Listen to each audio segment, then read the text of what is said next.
I mean, you know, you're in the game and you're trying to do your best and you're just trying to get better every day. And Melissa, thank you for your time today. 4 World Cups, an Olympic Games, and you won the Asian Cup with the Matildas. And that's a huge career. How do you feel when you look back and you know you've achieved all those things? Oh, and also highest capped goalkeeper in Australian history. yeah, it's amazing because it went so quickly. I mean, you know, you're in the game and you're trying to do your best and you're just trying to get better every day. And then, you know, you're at the end of it all and you're looking back and you kind of go, okay, well, I did achieve a few things, like not as much as I wanted to. Like I didn't get to win a World Cup. Not as much as you wanted to. Yeah. How many World Cups did you want to play? Like 8? Yeah, playing in a World Cup is amazing, but once you've been to one, then you want to win one. So, you know, captaining a side at a World Cup was also an amazing achievement.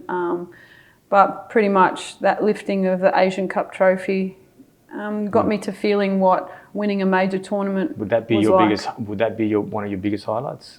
Yeah, definitely. It's up there with you know, giving birth to my daughter. Yeah, of course. So it was an amazing feeling that because we play in Asia, you know, qualification for a lot of other channels is so much easier. And when we play in our Asian Cup, you've actually got to beat top 10 or top 5 nations to win the Asia Cup. And for us, we were about 10 at the time, top 10, and we were beating Japan, who then won the World Cup the year later. Wow, that's huge. So, you know, it's only the Asian Cup, but really it's massive. Well, let's go back to the beginning because, funny enough, you didn't start off as a goalkeeper. You were a midfield player. Yes. So let's go back to that. You know, when you first started playing and how you got into football. So when I first started playing, it was because my brothers played, and I grew up in an Italian household. And so the '82 World Cup, I was 2 years old. So since Italy won that, it was replayed year after year after year. You know, my parents loved football. They would take my brothers to all the training sessions and things, and I would basically be such a pain in the butt for them going to training all the time that I turned up when I was 8 years old, and one of the coaches let me have a run With the boys? with the boys. That would have been amazing. I mean, you know, a girl training with the boys. I mean, that would have really been, you know. It was a head turner. Yeah. It was a head turner. I mean, everyone thought that I had no place to be on a football pitch. I kept getting told that I was a boy. I had long hair. All these things where, you know, I had to try and tell people that I was a girl. I just liked playing football, and no matter where I went, I was always told girls don't play football. What about today with the new generation now? I mean, because at grassroots now, it's the most played game in Australia, right? Is it easier for girls today? Oh, it's much easier now. Now it's a sport. It's a choice. At school, you can choose to play soccer. You can choose to play football. So when, you know, high school students get to choose their selected sport, they can play football. Whereas I had to make you my had to earn your football respect. team. Well, I had to make my team in high school. All right. You know, I played our first season at high school in an all-girls school on a hockey-sized field with hockey goals as our soccer goals. That's amazing. Yeah. So you got thrown into the squad with the boys, 8 years old, and then obviously you stuck at it. It was your passion. Were you playing with the ball away from training as well? I mean, at home, you know, with your brothers in the backyard, were you doing all that sort of stuff? So it was a little bit different for me. My brothers were a lot older, so they were 7 and 11. So I was a pain for them. So I would try and play, but they would always try and do things to make me hate playing. So they'd kick the ball at me, and nice, you know, brothers. Eh? Yeah, very nice brothers. That's why I grew up as a tomboy, getting beaten up every weekend. But when it comes down to it, I always once I fell in love with the game, which was that game with the boys, because I got to run, didn't touch the ball once, mind you. I fell in love with it. I was like, if they thought I was a pain in the butt before that, I was a pain after it, because I wanted the ball with me at all times. But I just kept getting told that girls don't play football. I mean, Did any of your brothers end up having a career in football? Well, my oldest brother was a goalkeeper, and my middle brother, he was okay as well. I think, my older brother won an Armstrong Cup here in Victoria, which he's renowned for. But they must be proud in the end to see their sister, end up winning. I think so. No, they would be, They are proud. They like to brag about me, but but not to your face, yeah. Not to my face. And they always say she's there where she is because I beat her up. Oh, right. I made her as tough as she is. So it is. They do have a little piece of the pie, but I think the main influencer was the father that allowed me to play in an all boys team, because he was being told from everyone that girls don't play. And no matter where he turned, he would have been copping so much flack. But he stuck with me and he allowed me to play for 2 seasons before they stopped me from playing. They stopped you from playing? Yeah, they banned me. Are you serious? Yeah, they banned me. The committee got together and decided to put a full-blown ban. Mate, if that happened today, that'd be... Oh, wow, yeah. Could you imagine? So the committee got together and banned you from playing? Yeah, and they made how old were you, sorry? I was around 9 or 10. So it was at the stage where you had to start, you had to get a passport, you had to do all the proper channels. And funny enough, they kept losing my registration. Wow. So my mum, and it's not like on the internet where you type it in. My mum had to physically write it, take photos, put the passport photo on. Yeah. So the committee got together, and then how did you get back into it? I mean, where did you go? What was the next step after that? Because it's that shows your desire, really. When you have. I kind of just took it on the chin, really. I was already playing basketball. My dad told me to take up tennis. So I did that, and I was really good at those sports. So it kind of took my mind off the fact that I really love football. Yeah. But I would play every day with the boys at school, on bitumen and all those sorts of... I mean, that's where you really learn, though, eh? All the greats. All the greats, I've been in this, doing these interviews, where you hear the stories like on the street, after school, juggling the ball, here, there, all the extra training is what's made all those great players excel. Yeah, because you can't, you're there because you love it. You don't run around on bitumen and stuff, without a uniform or playing in your school shoes, without having that desire and that, massive passion for it. So when I was away from the sports that I was allowed to play, I was always playing football. And then I came back into the game when I was fed up with tennis, I was fed up with basketball, and I wanted a new sport. And how old were you when you came back? 14. 14. So Mum was a big, advocate for getting me out there and to do new things and things. So she tried to get me all these new sports. And then she finally sat me down. She's like, "Oh, you were always good at football. Why don't you give that a go again?" And I'm like, "Well, girls don't play football, Mum. Duh, don't you know? Wow. Don't you know anything, Mum?" Yeah. Trying to give her a stick, and she's like, "Don't be silly." And she found me a club. That's really good, though, from your parents. So she put you back in, She brought me back in and basically found a team, and like Yellow Pages, not like internet. Like she had to physically find me a team. And, she must have just flicked across one day and she found South Melbourne Women's football team. That's when it started again. And when I turned up, there wasn't just one team, there was 3 teams. And I was so angry because they lied to me. They said that there weren't women playing, but there was, and there was a lot of them. So Melissa, you've gone now down to South Melbourne. There's three teams there. When did you really start to excel? When did you, when were you caught up to like the Australian juniors or like a state team? When did you really start to see that you stood out? I think I kind of knew that I stood out was when I turned up and I could cross a ball with my left foot. And suddenly, because I'm left-footed, everyone just went, "What?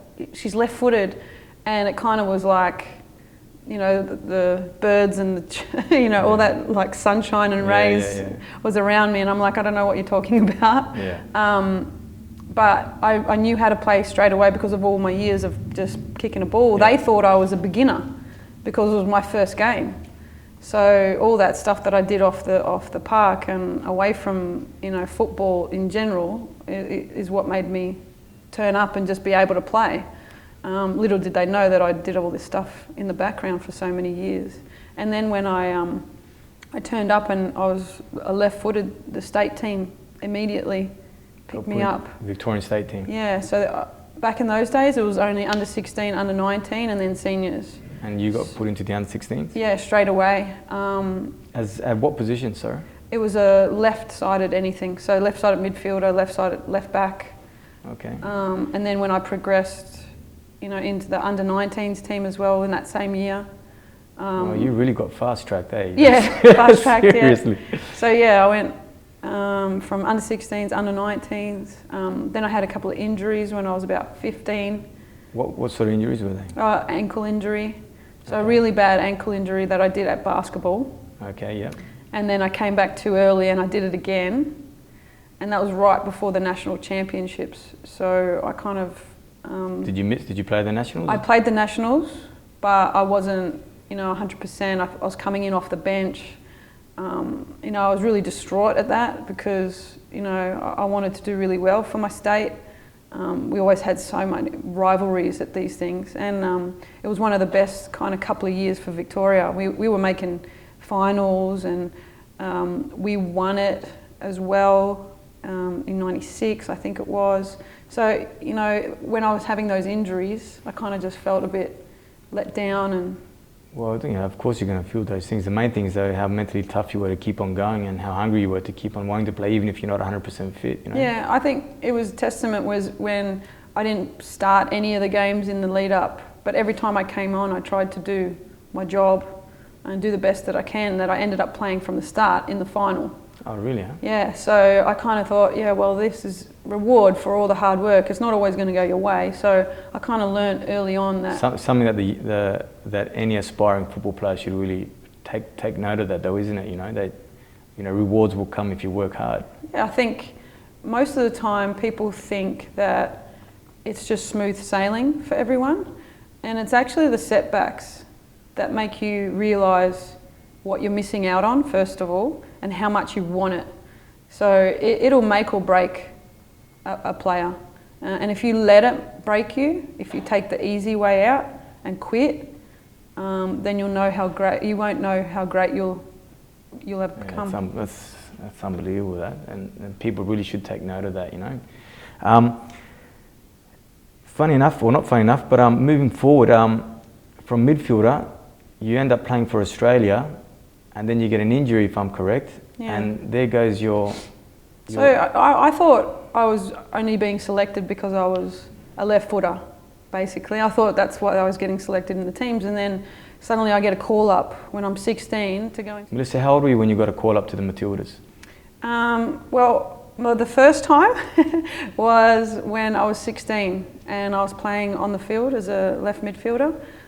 When I turned up to training at the Matildas camp, the girls were so much stronger than I was and fitter and older.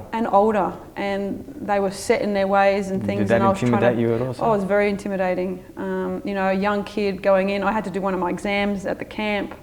But it was a real eye-opener. Like, I didn't make that squad because you go in and you make the squad and then it gets cut down. Right. So I didn't make the full squad, but it gave me that motivation to know what it takes to play for your country. Did that upset you? Like Oh, it was massive. I trained so hard in that week that my body broke down. I got a chipped bone in my foot. I got blisters everywhere. It was the worst time because it was an exam time as well, and everything was just heaped on top of me. But I came out of it like this refreshed daisy. Like, that was the hardest thing in my life, with a big smile on my face. And I didn't make it, and so many things going through my brain. But I just knew that I saw a glimpse of what I could have, and then I saw how good they were and what I needed to become. What level you had to reach? Yeah, and I just knuckled down. I thought... Put more work in? Put more work in, but I didn't realise that I'd missed an opportunity because I never got selected again, for a few years. And I didn't realise I'd missed an opportunity until I was watching the Olympic Games on the TV. So the opening ceremony, and all these girls that I was at that Australian camp with, I didn't even know you could go to the Olympics as a footballer, as a female footballer. That must have hurt though, right? That's the one that killed me. So that was the one where I went, oh, I was right there. I was right there. So close. I was so close. You know, and it was really, and it was in Sydney. And then I got to watch the women play in Melbourne, in my home state, because I didn't want to go to any other Olympic game. That would hurt even more, right? That's even worse, you know. And I saw all the Aussie girls, and I just thought, oh, this is such a missed opportunity. But if I, you know, that again, that disappointment drove me to the next stage where I go, no, I've got to train twice a day. That's the attitude of a winner, though, isn't it? You know, that the disappointment drives them to work harder, to go further. Yeah, you know? that or crazy. Yeah, that'll crazy. That'll be crazy. Well, that'll be crazy. Crazy is what I define goalkeepers now. So, yeah. So tell us now, how did you end up being a goalkeeper? Well, as I said, I kind of went double down for all my training. But you were a midfield player, right? So I was a midfield player. So I was going to train twice a day, get in the gym, do everything. But obviously, too hard, too fast. I got an injury that nobody could explain. So basically, when I would run around, I'd get this massive pain down my left leg. And when your left leg goes, when you're a left footer, you might as well have chocolate legs, right? You're in trouble. I'm in trouble. So I had, you know, So you're left-footed, it's your best leg, and you've got a problem with it. Wouldn't you think about just packing it up? Well, you want to go through every avenue first. Yeah. You want to find out what's wrong, you know, how to fix it first. And so I went through all the channels, physio, massage. I got up all the way up to a surgeon. And the surgeon said, look, we just think it's chronic back pain and you're going to have to give up football. So you got told by a doctor? Yeah, a surgeon. He said, look, you're not going to get back surgery at this age, so you're just going to have to give up the game, I'm sorry. And I went, what? Like in the office, I was like, nah man, like why? He goes, well, because you run around and it hurts when you run. And I just, because they're not sports people, they don't understand that you can't just give it up. Like, give me another option, man, any other option, but not this. And they said, well, when you run around, it hurts. You know, you can't run around anymore. I go, okay, well, I'll stop running around. I'll become a goalkeeper. Oh, okay. And he's like, well, if it doesn't hurt, then go for it. So the problem was I had to tell everyone now that their best-sided left midfielder was a goalkeeper. That's amazing. So, I mean, look, that's how much you love the game. You still stayed in it. I mean, I would never want to play as a goalkeeper, you know what I mean? Like, that was my worst position, but, you know, you've gone into it and you wrote history, you know. Can you tell us a bit about that? So when I turned into the goalkeeper, I basically used that time. Remember how I said I was out of the game when I was younger and I played basketball and tennis? Mm-hmm. Basically, that combined with my foot skills as a footballer made me a really good goalkeeper almost immediately. So when I turned up to trainings, most of my coaches tried to make me fail. So my first coach, Gary Grunwald, he put me in with 2 state boy teams. So this is like back when Adrian Leia or Vince Leah, all those sorts of boys played at a younger level. And he threw me in goals and I blitzed it. Really? After that game, he's like, okay, you can become a goalkeeper. I tried to drown you, but you survived. Ernie Merrick, I turned up to his training session with the Victorian Institute of Sport and he's like, all right, go in goals. And he had the boys shoot at me. And by the time that training session was done, he's like, okay, you can become a goalkeeper. So you had to I had to prove to everyone. Jane Oakley, I turned up to her and she was the only one that kind of said, yeah, we can do this. And she would pummel balls at me and you know, make me train after the girls had finished, giving me extra pointers and things, as much as a striker can do. Yeah. But yeah, so once I'd convinced all them, I turned up and played. And then when did you actually get into the national team as a goalkeeper? Within a year. Within a year? Within a year, so I was back in the squad. So you got told by a doctor to pack it up. Yeah. So you changed positions and a year later, I'm in the squad. You're wearing the national shirt. Yeah, so the first step was becoming the Victorian Division goalkeeper, which is the national league for the state goalkeeper. Did that. And the thing was that at that time, it was when the rule change was happening where you can't pick up the ball anymore. So a lot of the girls in goals couldn't really play with their feet. And you had that now? I had that ability. So the only thing that I really had to learn was, you know, your angles and things, and learning where the goal is behind you, because I was used to facing the goal. Now I have to defend something I can't see. So you have to learn all those. You know, having been on the pitch and knowing what you're looking at, what you're going to shoot at, what the goalkeeper does, I'm sure that gave you an edge as well. Oh, it was all an edge, because you know, you look at me, my height. It's not that I can cover a goal massively, but I'm like a chess master. I can move the players, I can tell the players what to do for me, so then when it comes down to it, I can make the saves that I need to, but really they're my pawn pieces where I use them. I organise and communicate, and basically that was... You got scrutinised about your height, didn't you? I think that's something that I just blow off, but people, I don't let it affect me, so when people would budge me about it, I'd be like, and I'm short, so I got a big jump. I think you know, the mental toughness that you've had, like, you know, throughout your career, this knockback, injury, or, you know, even a height thing, you must have been really, really focused to do what you've done. Yeah, it's focus, but it's love. And really, you know, love, like passion for it. Like I would wake up and want to just play football. Like the best day of the week was game day. You know, every time I got to put on the boots, it was just, you know, this feeling comes across you. And I know that the hardest times is when you can't do what you want to do because you're injured or whatever. But, you know, having that pride and that passion in what you do, you try and do everything you can to get back to it. Melissa, let's talk about you know, coaches being dropped out of a team or not being selected for things, because, you know, a lot of youngsters, you know, get disheartened, drop out, or, you know, stop pursuing things that they love, you know, because of, you know, of being dropped, rejected, whatever the term is. You know, I know you've had something in the national team like that. Can you just tell us a little bit about that? I think it happens to all the great players. You know, everyone talks about how players are, how great they are, but they don't really know the backstory and how many times they missed out, because the people who miss out on the list are not on the list.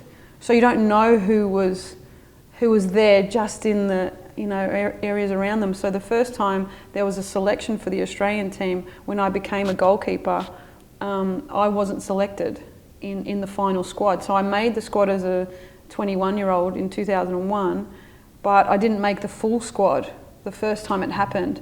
And that just made me angry, and it made me want it more. And every time I got told no, it just made me want it more. I think if I didn't have that backward step, I wasn't able to then go forward 4 steps, if that makes sense. So when they told me that other goalkeepers had got in front of me, even though I'd been only goalkeeping for a year, I thought I should be there. But I knew I had a lot to learn as well. So it's that kind of confidence, cockiness. I don't like to say cockiness because it's not cocky, because you're humble enough to go, I need to work harder to get better, but I'm confident enough to know I'm the best at this job and you need me. Because you have to have that as not only a goalkeeper but as a player. If you second guess yourself anywhere, you're going to come off second best. So you didn't get selected in this squad, in the final squad. But when did you actually play your first World Cup? So in 2002 I debuted. So a year after that I debuted. So within 2 years I was back in the national team, and this time I played my first game. And it was the year after that where I got selected into my first World Cup as 23. So as the main goalkeeper? No, not as the main goalkeeper. So I'm the second goalkeeper. So I get called up into the World Cup squad, and I don't play in the first 2 games, and then in the last game against Ghana I get a call up, and I made some of the best saves of my life, but we ended up losing anyway. I got blamed for a lot of the goals, but that's one person's perception. Everyone said that I had the game of my life that day, but unfortunately because we lost, somebody has to get the blame, and it was me that day. And, you know, even though I thought I played really well, the coach didn't. That means I was selected as a second goalkeeper for the next year, which meant when I went to the Olympics, I didn't get to play. But you're still part of the squad. But I'm still part of the squad. But it'd be a pain. It would hurt not being able to play, would it? Yeah, it hurts a lot, you know, and that's the life of a second goalkeeper. You could be in a team where the number one goalkeeper is the number one goalkeeper for 20 years. Like, you could have a number one goalkeeper that's there throughout, no matter what, and you're sitting on the bench. And there's 2 or 3 goalkeepers, sometimes 4. Because a goalkeeper is not a position that really gets subbed, is it? No, you It's never not get subbed. Because you can be a defender, but they might say, look, you know what, you got to play right back, left back, or you got to play defensive mid. Or you can be a striker and you could say to you, look, you know, come back and help the midfield out. Yeah. And everyone sort of understands the positions on the pitch, right? But yeah, being a goalkeeper, I can imagine would be It's really hard, frustrating. only because, as well, when people tell me, when I say I've played 86 times for my country, that's massive for a goalkeeper, because you don't get subbed, you don't come on as a sub. Like, if you get a cap, you could have gone on for 2 minutes. You stepped on the field and then they blow the whistle. That's a cap. So field players get a dime a dozen caps, right? They get, you know, as many as they want. They step on the field, they score 1 goal, you know, they're remembered in history. But a goalkeeper could sit on the bench for years and years and years and never play a game, and then suddenly be not even classified as a Matilda because they never got a chance. But they were there the whole time, they were training. So when I say 86 caps for my country, I'm very, very proud of that fact, because it's very hard as a goalkeeper to get up there.